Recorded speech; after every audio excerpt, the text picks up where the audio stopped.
যেই নামটি এক যুগ ধরে ছিল দেশের রাজনীতির প্রেক্ষাপটের বাইরে, সেই তারেক রহমান এখন দেশে ফিরেছেন। আর তার ফেরার সাথে সাথেই যেন বদলে যাচ্ছে দেশের রাজনীতির গতিপথ। বিএনপি এখন চায় এককভাবে সরকার গঠন করতে, কিন্তু পিআর পদ্ধতির নামে বাধা হয়ে দাঁড়াচ্ছে জামায়াতসহ একাধিক রাজনৈতিক দল। তাহলে কি নতুন রাজনৈতিক সংঘাতের সূচনা হলো? বাংলাদেশের রাজনীতিতে যেন এক বিশাল ঢেউ। দেশে ফিরেছেন বিএনপির senior vice chairman Tarek Rahman. দীর্ঘদিন প্রবাসে অবস্থান করার পর তার এই প্রত্যাবর্তন শুধু বিএনপি নয়, বরং পুরো দেশের রাজনৈতিক অঙ্গনেই সৃষ্টি করেছে আলোড়ন। তারেক রহমানের প্রত্যাবর্তনের পর বিএনপির নেতাকর্মীদের মধ্যে নতুন করে উদ্দীপনা দেখা যাচ্ছে। দলটির উচ্চ পর্যায়ের একাধিক সূত্র জানিয়েছে, এবারের নির্বাচনে বিএনপি এককভাবে অংশগ্রহণ করবে এবং সরকার গঠনেই নির্বাচনী প্রস্তুতি নিচ্ছে। একক সরকার গঠনের এই ঘোষণা বিএনপির রাজনৈতিক বক্তব্যে স্পষ্ট হয়ে উঠছে। কিন্তু এই একক অংশগ্রহণের পরিকল্পনাকে ঘিরেই শুরু হয়েছে নতুন করে বিতর্ক। জামায়াতে ইসলামী, এনসিপি ও অন্যান্য ক্ষুদ্র দলগুলো এবার চায় প্রপোর্শনাল রিপ্রেজেন্টেশন পদ্ধতিতে নির্বাচন হোক।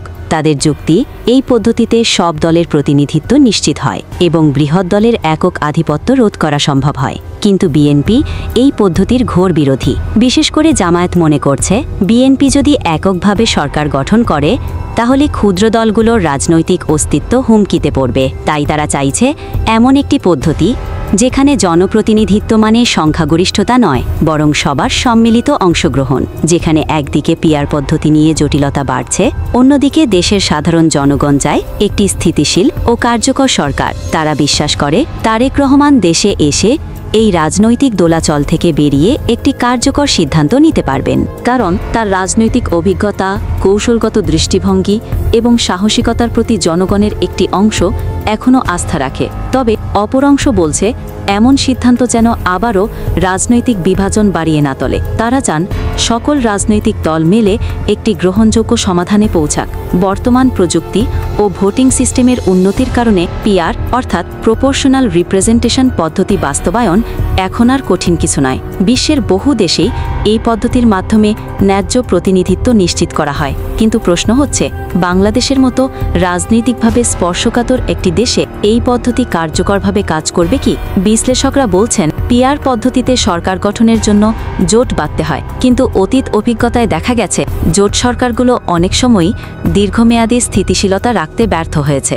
অন্যদিকে সাধারণ নির্বাচনে এককভাবে বিজয়ী দল সিদ্ধান্ত নিতে বেশি স্বাধীন হয়, তবে সেটি ক্ষমতার অপব্যবহারের ঝুঁকিও বাড়িয়ে দেয়। তারেক রহমানের দেশে ফেরা যেন এক নতুন রাজনৈতিক অধ্যায়ের সূচনা।